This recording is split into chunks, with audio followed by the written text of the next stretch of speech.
From Bicol and Central Luzon, Senator Robin Hood Padilla is recognized. Maraming salamat po, Ginoong Pangulo at sa ating pinunong mayorya.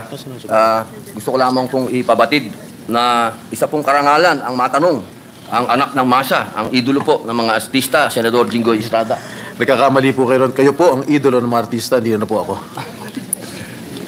Alam niyo po, napakaganda po ng isinusulong na panukala ng ating mahal na senador na pro tempore, sapagkat nakikinig po ako kanina sa mga tanong ng ating ginagalang na pinunong minorya at nabanggit po yung tungkol sa kung meron na po bang nahuli dito sa Pilipinas.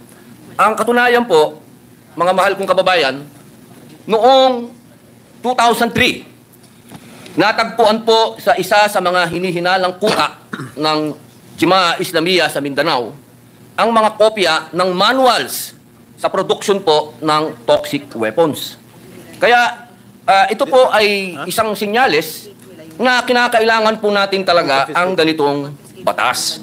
Sapagkat ito po ay nabanggit din ng ating pinunong minorya na ito po ay kabilang sa 1925 Geneva Protocol at ito din po ay nasa Chemical Weapons Convention noong 1993 at nandun din po na dapat ang mga bansa na nakibahagi po doon na nasa kasunduan po magpapasa po ng batas patungkol dito. Ngayon lang po tayo siyempre mga katanungan para po maproteksyonan din ang karapatan ng ating mga kababayan sapagkat ito po ay tinuturing na malaking threat sa ating bansa. Sapagkat alam naman po natin na itong mga ganitong chemical weapons, ito po ang dahilan din ng kung bakit inatake ng Amerika si Saddam Hussein. Dahil sa ganitong mga chemical weapons. Kaya importante po itong pag-usapan natin. Ang tanong ko pong una sa atin pong mahal na anak ng masa ay ang AFP po ba ang main proponent ng panukala na ito? Okay. Hindi po ang AFP, kundi po yung Anti-Terrorism Council, Ginoong Pangulo. Ang Anti-Terrorism Council po ba? Ito po ay nasa ilalim po ng anong ahensya? Sa ilalim po ng tanggapan ng Pangulo. Direkta po sa ating Pangulo ng Pilipinas. Opo. Kung tatandaan po natin, Ginoong Pangulo, meron pong nangyaring pag-atake sa Tokyo noong March 20, 1995 na gumamit po ng nerve gas na sarin. Sarin gas. Opo. Sa subway po yun. Opo. 12 po ang namatay dyan. At 5,500 po ang nasugatan. Ang katanungan ko po ay parang inuulit ko lang po ang tanong po ng ating pinunong minorya. Meron na po ba tayong kapasidad para tayo po ay makasabay sa mga progresibong bansa sa kanila pong paghahanap at pagtalakay sa itong problema ng chemical weapons? Meron na po tayong kakayahan pa? Meron tayong kapasidad pero hindi ganun na kalawak ang kapasidad, hindi katulad ng bansang Hapon. Dahil alam niyo naman na tayo'y mas mahirap sa bansang Japan, no? Pero we can meron po tayong mga detectors, no? Meron naman po, sir. Meron tayong mga detectors that can prevent itong mga chemical weapons. Ito po bang batas na ito pagka naging naisulong po ay magkakaroon po ng sapat na kapangyarihan ang Anti-Terrorism Council upang mas lalo pong paigtingin ng ating kampanya laban dito sa mga terorista? Tama po kayo, Ginoong Pangulo. Opo. Ito na lamang po. Kasi po dito, kanina binanggit din po ng ating pinunong minorya kung sino po yung mga mananagot. Gusto ko po sana pangalanan. Halimbawa, nagpasok po yung ating mga kapatid na customs official ng ganitong klaseng chemical na pwede pong gawing armas. Ano po ang dapat natin dito? Ano pong dapat na kasama sila sa dapat managot, Ginoong Pangulo. Lahat sila na kung sino man ang magpapasok ng mga kontrabando, tinuturing natin kontrabando itong mga chemical weapons ito. Dapat po sila ay managot, Ginoong Pangulo. Opo, hindi po ba dapat mas mabigat ang parusa sa mga taong ito? Dahil dito po, nakasulat din po dito sa inyong panukala, ang absolute perpetual disqualification po sa kahit na sinong public officer o public official, nabibigyan po siya ng maximum penalty. Dito po sa mga nasa ahensya po ng gobyerno, meron po tayong panukala dati patungkol po sa smuggling na meron po tayong matinding kaparusahan dito. Doble po. Doon po sa civilian, na magkakaroon ng ganitong klaseng pagkakasala, pero dahil yung, halimbawa po, yung sa custom, siya ay nanumpa, siya ay may sinumpaang tungkulin. Pero ginawa pa rin niya, di ba po? Doble yun, dapat doble ang parusa sa taong yun. Maraming salamat sa inyong katanungan, Ginoong Pangulo. Kung meron po kayong nais patawan ng mas mabigat na parusa, Ginoong Pangulo, pwede ho siguro ako mag-entertain pag oras na ng pag-amenda nitong kasulukuyang batas.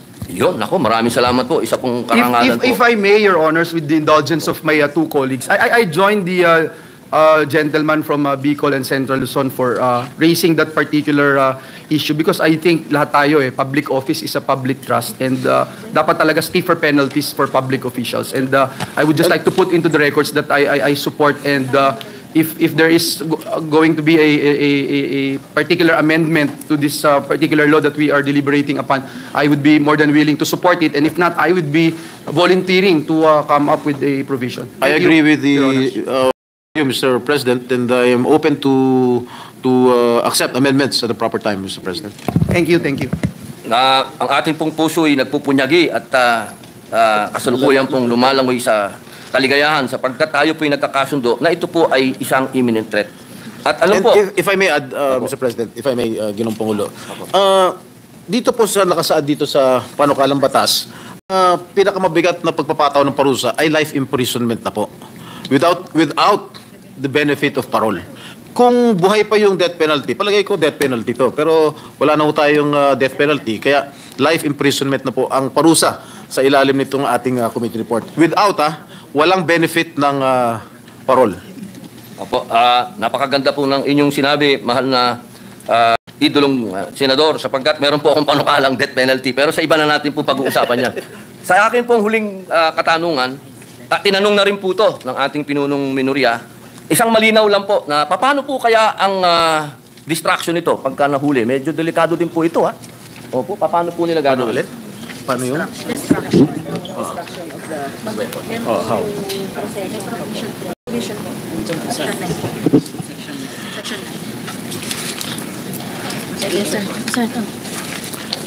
Nais ko pong imbitahin ang atensyon ng ating kasamahan sa section 9, Okay.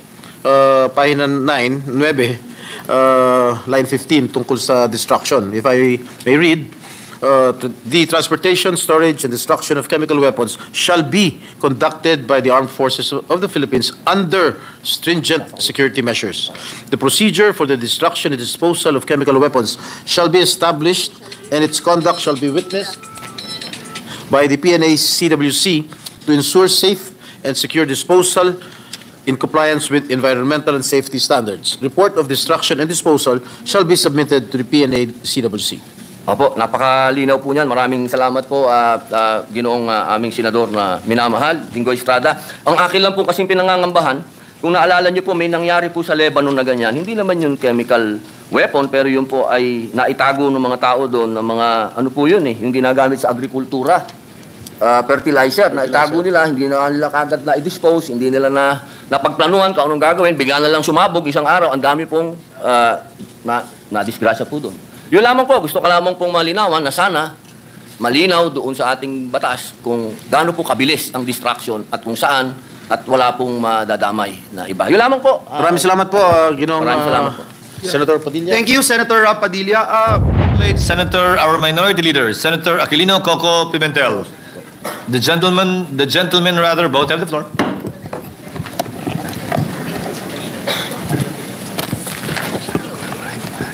Thank you, Mr. President. With the permission of our sponsor, well, this will be a supportive interpellation, Mr. President.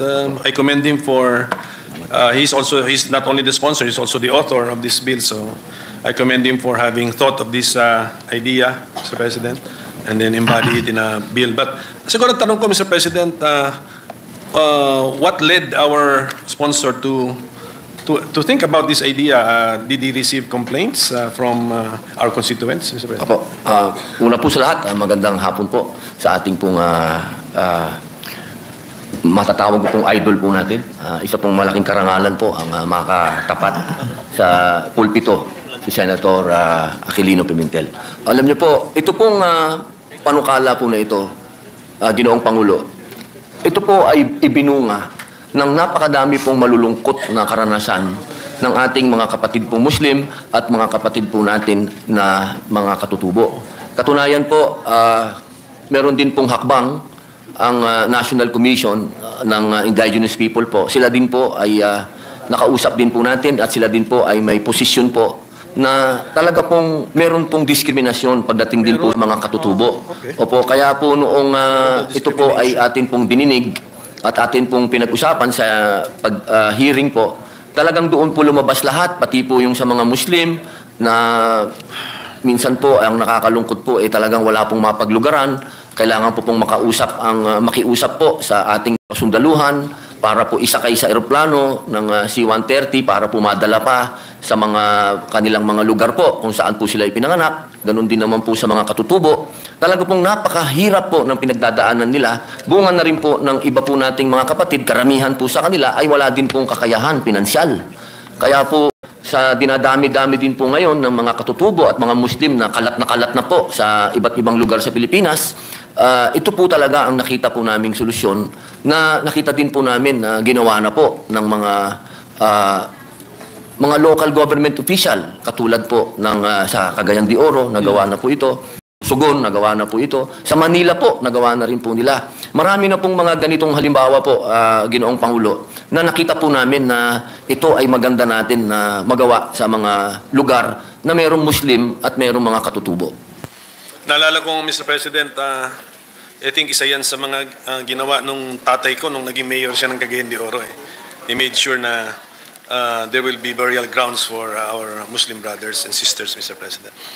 So, ano po ba ang, sabi niyo po ay ang diskriminasyon ay totoong nangyayari sa ground, ano? So, ano pong manifestation ng discrimination? Una sa lahat, hindi pinapayagan ilibing sa public cemetery po? Unang-una po, wala na pong masyadong lugar. Yes, Opo. totoo po yun, but apektado lahat siguro doon. Ang nangyayari po, hindi po nagiging prioridad po pagka iba pong religion. Katulad po sa amin, sa mga Muslim naman po, ang paniwala kasi, dapat po talaga nakahiwalay po kami sa ibang pananampalataya. So ang ginawa po nila, katulad po sa Maynila, nagbigay po, kahit hindi po, sa Cagayan din po, meron pong sarili talaga na lot. Yes. Para nakalaan po yun sa mga Muslim. Ang nangyayari po kasi, yung mga Muslim po, at yung mga katutubo, alam naman po natin, yung mga katutubo din po, meron po silang mga ritual din po na hindi po nila pwedeng gawin sa normal na sementeryo po. Ganun po ang nangyayari lagi. Noong araw po kasi, Ginoong Pangulo, meron pong masasabi natin na kaya pa ng ating mga kababayan na magbayad para i-transport yung kanilang namatay. Meron pa po silang kakayahan nun. Ngayon po masyado na pong hindi na po talaga kaya, masyado na pong mahal talaga. Opo, at yung iba po talaga, galing na po, yung mga karamihan po sa mga Maranao po, yung mga Maranao po, alam naman po natin na very, business-minded. Ito pong mga ito, nakakalat na po sila sa iba't ibang lugar sa Pilipinas, Ginoong Pangulo. Opo, kaya pati din po sila, hindi na rin po nila din po malaman kung paano po sila makakapaglibing. Meron pa po dyan isang sitwasyon na ang mga Muslim po kasi, 24 hours lang po ang kanyang pwedeng itagal po sa angat ng lupa bago po siya ilagay sa ilalim ng lupa. So yung mga ganun pong klase na mga ganap, hindi po maiintay ng mga Muslim kung paglalaanan mo man po siya ng lupa.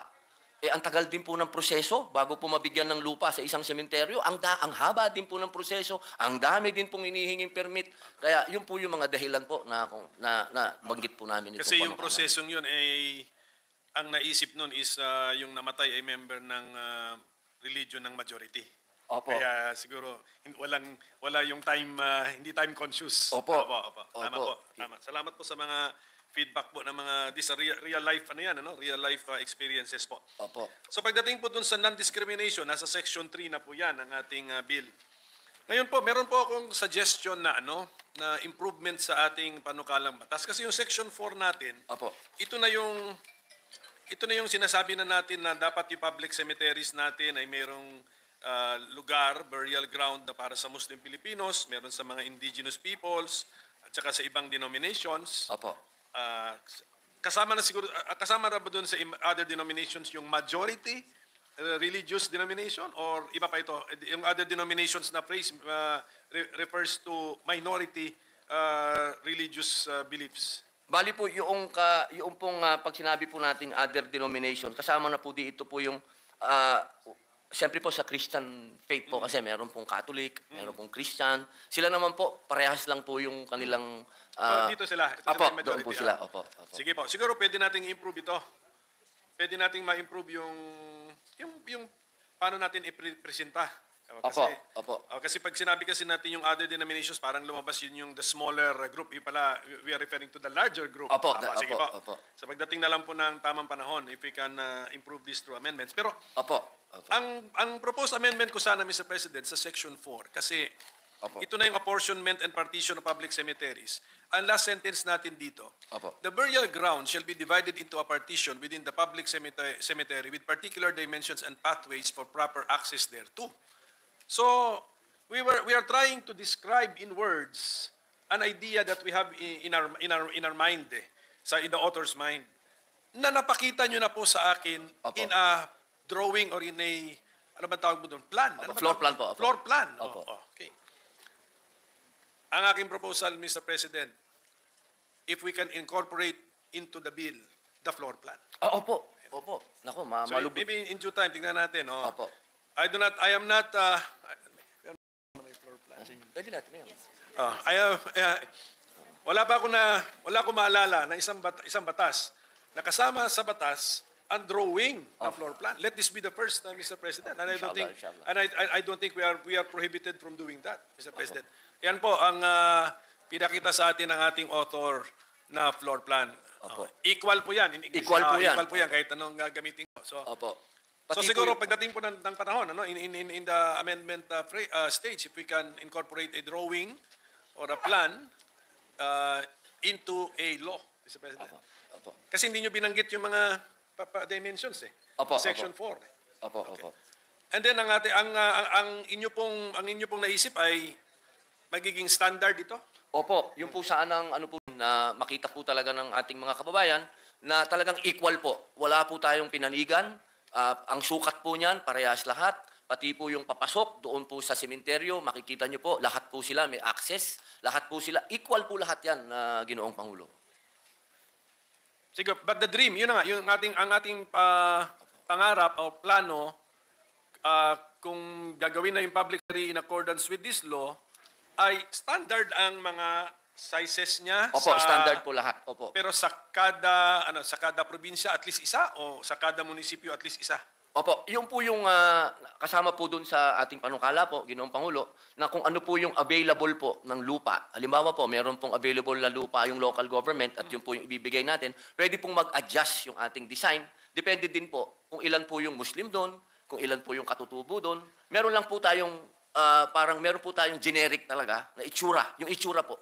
Pero yung sizes po niya, depende na po yun kung ano po yung Ginoong Pangulo sa population po sa lugar na yun. So pwede na po yun, covered na siya ng Section 6 kung saan nyo dinelegate na ninyo sa Public Cemetery Board.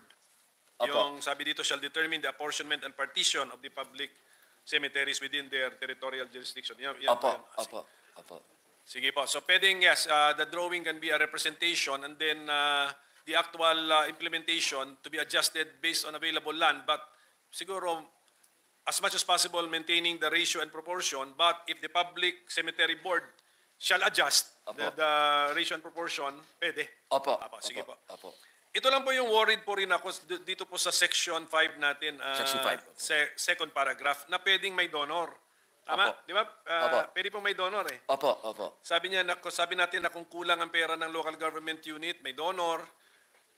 Tapos, ang worried lang po ako sa line 15 kasi, lines 14 to 15, si donor, pwede siyang mag-influence, shall determine the apportionment and partition of the cemetery.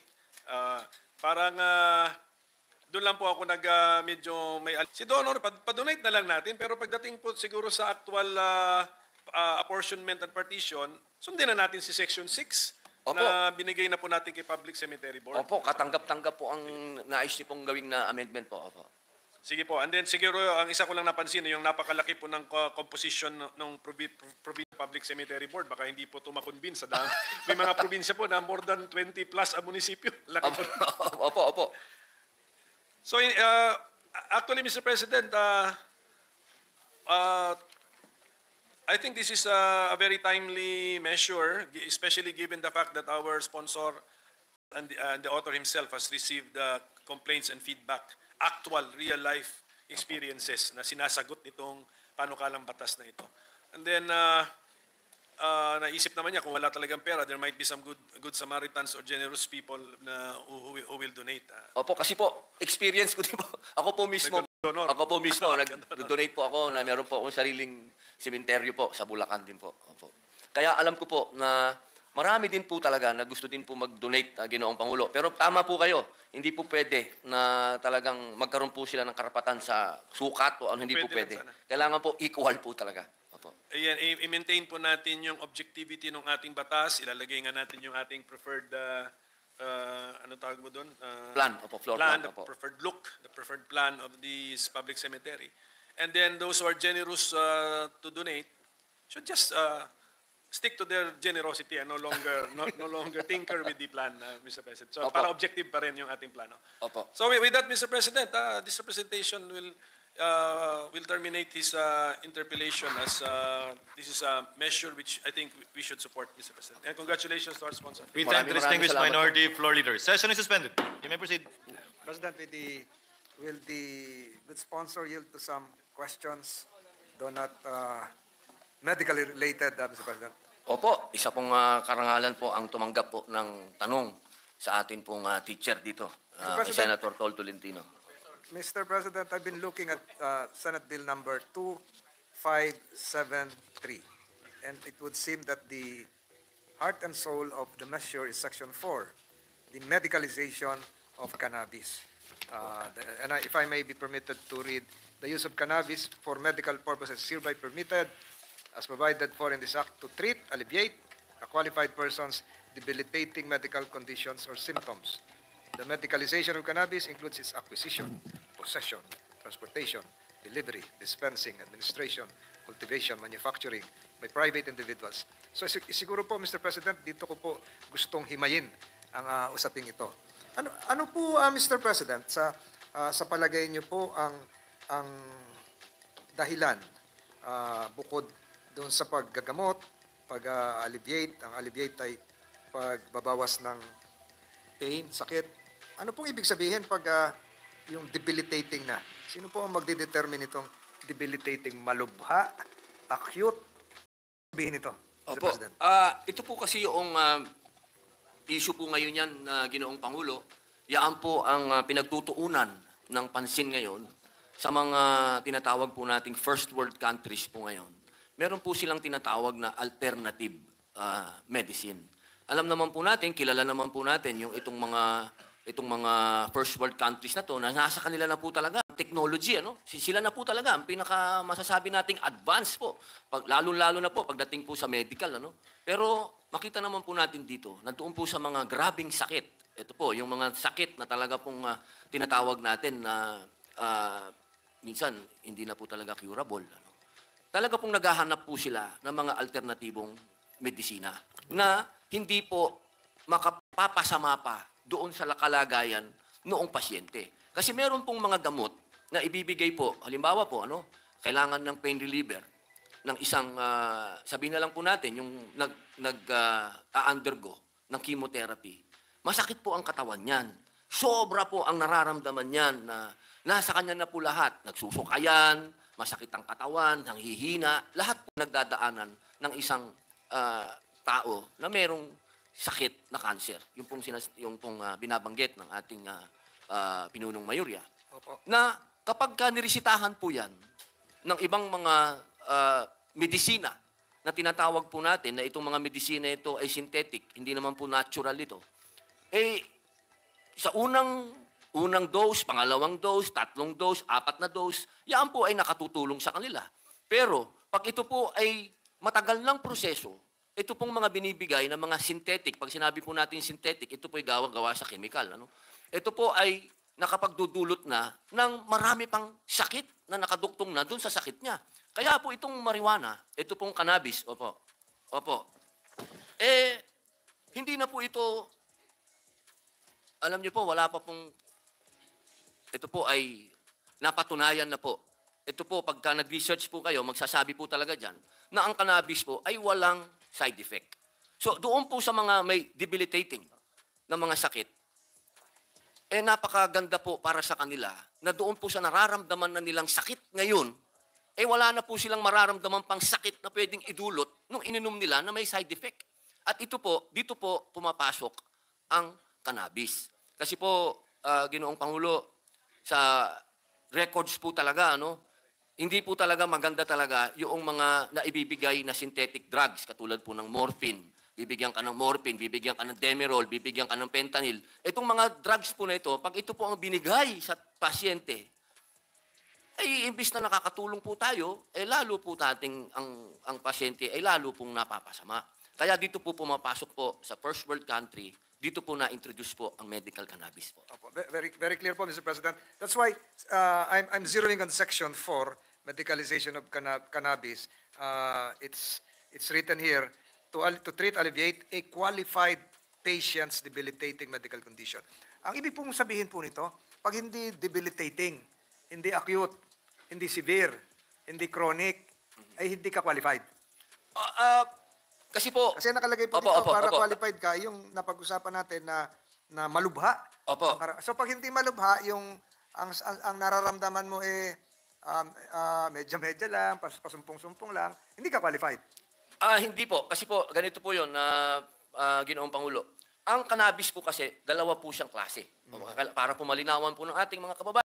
Ganito po yun, Meron po tayong tinatawag na food supplement ng cannabis. Ito po yung CBD. Ito po, ang CBD po, ito po yung walang psychoactive effect. Ibig sabihin po ng psychoactive effect, wala po itong amats, hindi po ito happy-happy, Ito po yung tinatawag lang natin na food supplement lang po siya, na ito pong CBD, Ginoong Pangulo, ito po ay katanggap-tanggap na po sa mga bansang Japan, bansang Australia. Hindi na po ito kailangan ng prescription dahil hindi po ito, wala po itong psychoactive effect. Ito po, ginagamit na po ito ng mga taong may arthritis, yung mga taong hindi po makatulog. Yan po yung mga tinatawag po na hindi debilitating na mga sakit. Yung pong mga debilitating pong sakit, dyan po pumapasok ang medical cannabis. Kasi po yung medical cannabis, dito na po yung pumapasok yung psychoactive effect. Meron na po siyang parang epekto po. Hindi po siya maihahambing, kasi magkaiba po talaga ang psychoactive effect ng fentanyl, ng morphine, ng Demerol sa cannabis. Malayong magkaiba po talaga. Pero, dahil meron po siyang psychoactive effect, dapat po siya talaga prescribe. Opo, Mr. Opo, President. meron po talagang mga professional doctors na talaga pong nakakaalam at nag-aral, nabigyan po ng seminar, galing po ang seminar na gusto po natin, magaling po ang magtuturo niyan sa Canada, sa Israel, sa Prague, yung pong meron na po talagang mga experience sa medical cannabis. Sila lamang po ang pwede pong magbigay po ng prescription doon po sa mga meron pong matatawag po nating tuloy-tuloy na karamdaman. Oh, yes, thank you, Mr. President. I just note that the words qualified patient's debilitating medical condition has been repeated over and over again in the proposed measure. In fact, line 14 of page 2, that's section 3 of the proposed measure, mentions qualified patient's debilitating medical condition. Line 28 of section 4 mention the same phrase. The same is true with the other sections laid down in page 5, debilitating medical condition, line 15. So, ang tanong ko po dito, sino po ang magdidetermine ito? Yung pasyente mismo, doktor, o yung nagbebenta ng cannabis? Sino po magsasabi na qualified ka kasi itong sakit mo ay debilitating? Apo, ano po yan?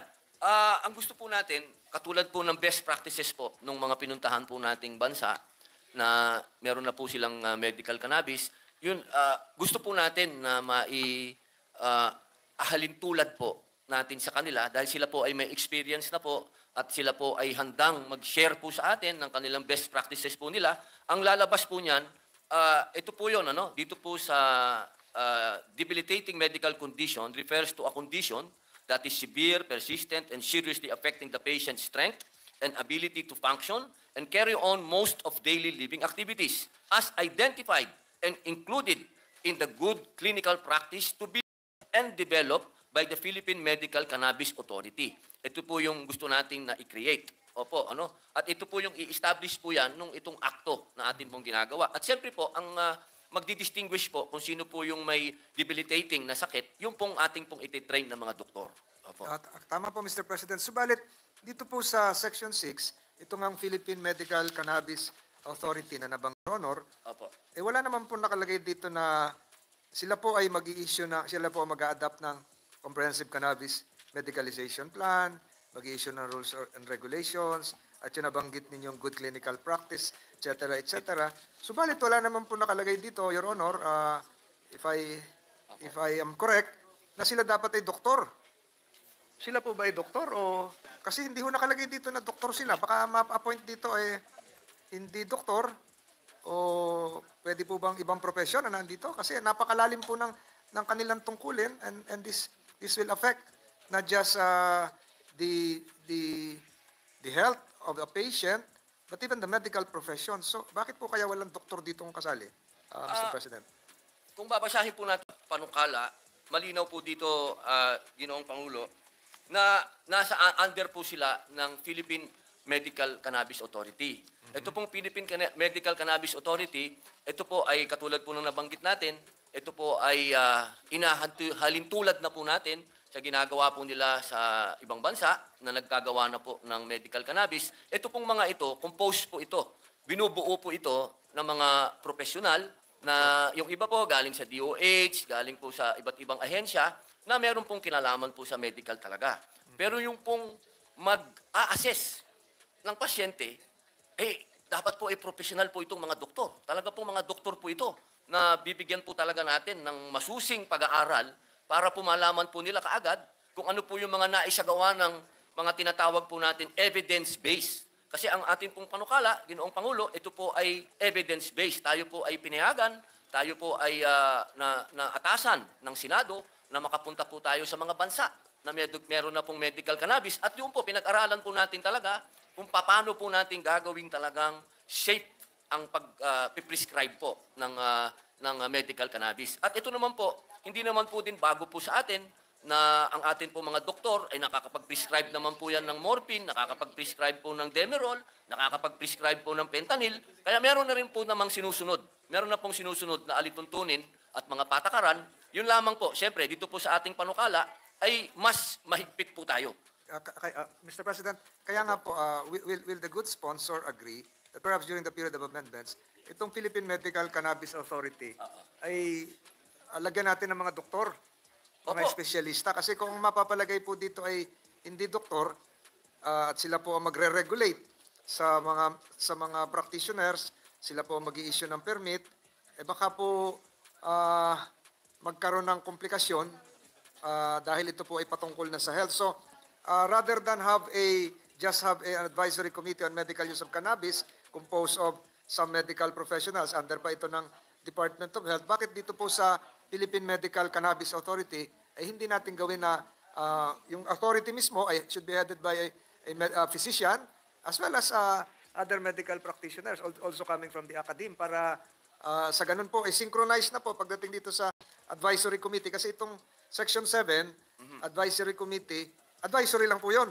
Talaga ang magpapatakbo nito ay si Philippine Medical Cannabis Authority. So, with a good sponsor agreed that perhaps during the period of amendments, we might as well include the medical professionals to play a role in this authority, Mr. Opo, President. napakalaking karangalan po para sa inyong lingkod ang tumanggap po ng amendment po galing po sa inyo, Senator Professor Tol Tolentino. Salamat po, Mr. President. And I see, Mr. President, a provision here, the Section 22, the authority of the Philippine Medical Cannabis Authority to enter premises. Ano po ito? Will this be similar to a raid? Opo. May, nakalagay po dito ha? Opo, ito to po. ensure compliance with this act, the PMCA may at all times enter every building, every room, enclosure, or premises occupied by cultivation, production, sale, manufacture, and to inspect. Hindi ho kaya may mga nilalabag na tayo dito, Mr. President, na mga constitutional provision kasi pag ganito po, hindi kaya kailangan ng search warrant o kailangan ng court order kasi ito pwede nang pasukin, no? Hindi po. Baka wala na hong wala na hong, alam nyo, pagpapasukin ng isang pribadong lugar, talagang may mga constitutional rights na pinoprotektahan. Ika nga, Manso, Mrs. Castle. So, paano po kaya ito? Will you be willing to have this amended to make it more constitutionally compliant, Mr. President? Kasi parang nare-raid na kahit anong oras, kahit anong araw, kahit alas 2 ng umaga. Wala nang court order. Opo, ganito po kasi yun, na-formulate po ito. Ito po kasi ang practice, ang best practice po nila sa bansang Israel.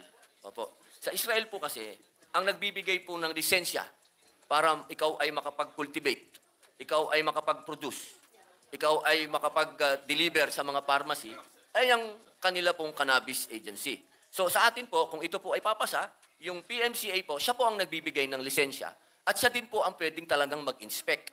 At ito pong mga ganitong klase po kasi, na meron po tayong cultivation na, dapat po talaga anytime, pwede pong pasukin dapat po talaga ng PMCA para makita po na wala po talagang anomalya sa loob. Talaga pong kumpleto lang po tayo sa safeguard. Kasi tandaan po natin na Ginoong Pangulo, ito pong medical cannabis, gusto po natin talagang medical lang. Hindi po talaga siya magamit sa anumang bagay na may kinalaman po sa addiction. Kaya po gusto po natin sana makopya na kung ano po yung ginagawa po ng mga bansang pinuntahan natin, magawa po natin kaagad. Kasi sa akin naman pong palagay, dahil sila naman yung nagbibigay ng lisensya, so anytime pwede po silang mag-inspect. Opo, pero hindi naman po raid. Wag naman po raid na may mga ano lang po, talaga inspection lang po siya talaga. So, during the appropriate time when we amend this measure, siguro papayag po ba kayo? Will you be willing to have this representation, infuse some amendments that would make this really constitutionally exact? Siguro po yung pagpasok sa mga premises, may oras. But again, siguro po, Mr. office President, hours po. Mr. President, medyo, kasi ito yung preparation is a very wide term. Yung po bang nagpe-prepare ng mga ingredients kasama na rito. So, ang worry ko lang po, Mr. President, this might be subject to abuse. Halimbawa po, merong isang wag naman natin sabihin na malikot ang isip na PMCA, sinamahan ng ibang gustong mang-raid, pasukin yung isang lugar, o PMCA kami, labas nyo yung mga ginagawa nyo ditong fake na walang permit. Diba? Subalit, iba naman yung kanilang pakay. So, we want to avoid this, Mr. President. That's why we can still refine Section 22 if the good sponsor would allow us to do the same. Opo, isang karangalan po ating Professor Senator Tol Tolentino. Isa pong karangalan na magbigay po kayo ng inyong amendment. Opo, and then Mr. President, siguro po bago I will not be finishing my interpellation, that perhaps other members of this chamber would interject. Ito po Section 24, Mr. President. This is a blanket, it would appear as a blanket authority to be exempt from civil and criminal liability. Tingnan niyo po itong Section 1, no? Section A, letter A. The certifying physician is exempt from civil and criminal liability for issuing written prescriptions stating that the physician's personal opinion, etc., etc. But Mr. President, they undertook a Hippocratic oath na talagang gagawin nila nung sila ay maging doktor na tama at tapat ang kanilang pagpapataw ng medical opinion. So ito, pag nagkamali, okay lang. Kasi exempt sila, criminal liability, civil liability, walang damages. A qualified patient for using medical cannabis in the dosage and form of treatment is also exempt. So kung ang allowed sa iyo, halimbawa, baka malayo ito, 5 milligrams, ang kinuha niya ito, 50 milligrams, exempt pa rin siya. Nandito na po yun sa Prohibited Acts po, Ginoong Pangulo. Opo, pero dito po, an authorized representative for assisting a registered patient, siguro ito, nurse or what, for possessing not more than the exact dosage, o lampas-lampas, o needed by a qualifying patient, exempt pa rin. O yun naman licensed medical cannabis industry player and their personnel na nagdi-dispense, nagmamanufacture under this act ng cannabis, kung merong kung merong violation, exempt pa rin. Yung yung national government agencies. And now, I will ask the good sponsor, involved ba ho dito yung mga iba, yung mga PIDEA, Opo. Dangerous Drugs Board, kasama rin po sila? Opo, party po natin sila. Oh. So dito, pag meron din silang ilang violation, exempt din sila.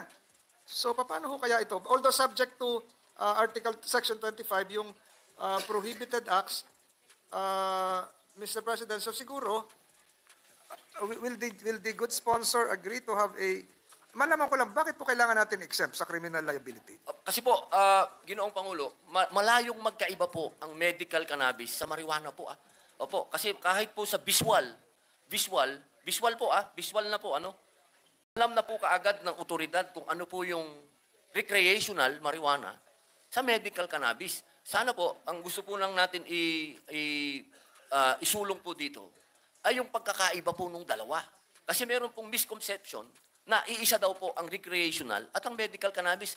Totally different po ito. Kaya po natin sinasabi na ito pong mga tao na may kinalaman po sa medical cannabis at kung ito pong panukala po natin ay papasa, hindi po sila dapat tamaan itong criminal liability. Ang ating pong, kung babasahin naman po natin sa Section 25 sa Prohibited Acts, kung sila naman po ay magbabiolate dito po sa ating panukala, ay meron po talaga silang karampatan mga parusa. At ito po talaga ay matitindi po itong mga nandito din po. Ang gusto lang po natin maipaliwanag sa taong bayan, na magkaiba po talagang malayo pong magkaiba po ang nabibili po ng mga adik sa mga kanto-kanto na nakapakipakete. Hindi po yan ng medical cannabis. Kung ako po ay papayagan ninyo at kami po matagal na pong may request sa PIDEA na kami po ay mag-present sa inyo kung ano po talaga ang pagkakaiba nito, pero hanggang ngayon hindi pa po kami na-approvean ng PIDEA para po makita po ninyo ang pagkakaiba po ng medical cannabis at ng recreational marijuana. Matanong ko lang po, Mr. President, hindi kayo binigyan ng permit ng PIDEA? Humingi po kami ng permit na makapag-present kung ano po yung pagkakaiba. Bakit po kaya ayaw kayo bigyan ng permit? Bawal pa po, siyempre. Siguro po, pagka pumasa na po ito, malamang. Opo. Kung bibigyan niyo po kami ng rekomendasyon sa PIDEA, para makita niyo po, iba po talaga. Kahit po Ano yung po ang mga... dahilan ng PIDEA? Hindi ko pa po alam.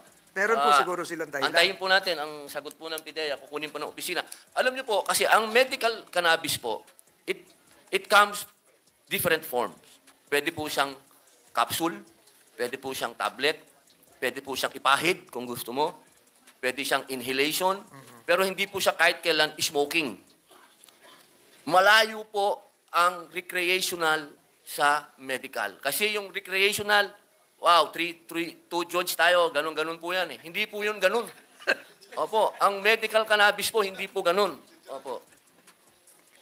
Mr. President, natawa po si Senator JB, kaya nawala tuloy ako dito sa...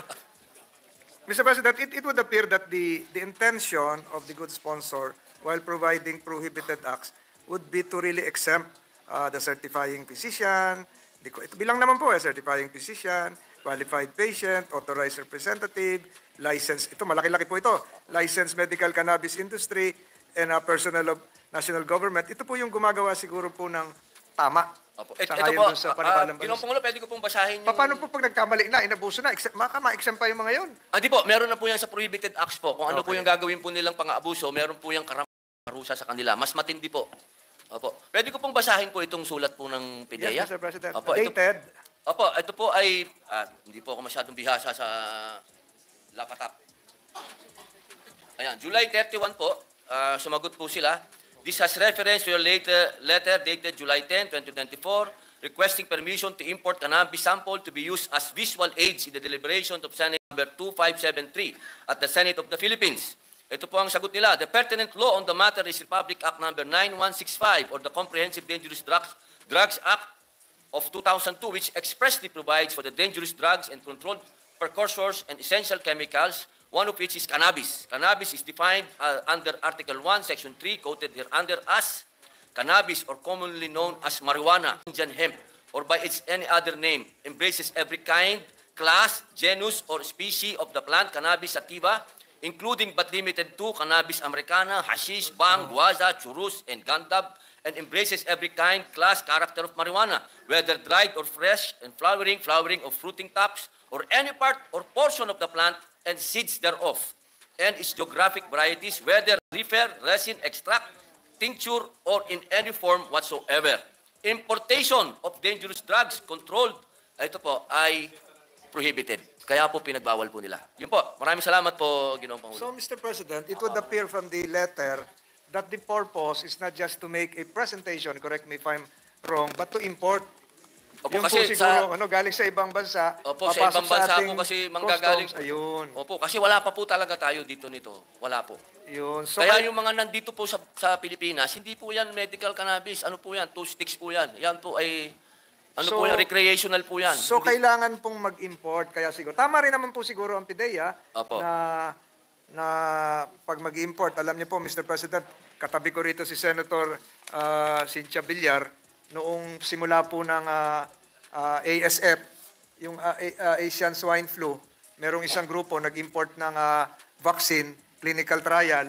Ay, ang clinical trial, 100, 200. Ang in-import po, 10,000 ng doses. So, mas commercial vaccination ang ginawa. Hanggang ngayon po, inabuso, ibig sabihin. Opo, opo. So, yung ASF, hindi pa rin nare-resolba. Opo, Dumating pa sa pagkakataon na 150,000 doses na sayang, nag-expire.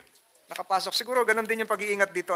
We could not blame them for that, but I agree with you, good sponsor, na dapat maipakita po ito in terms of actual demonstration Opo. o kung clinical trial man yon. Mr. President, bago po ako mag-suspend, sa Section 29 po, 29. it would appear that there is an intention on the part of Your Honor to have trained specialists on cannabis. So kung meron kang espesyalista sa mga doktor na neurologist, meron kang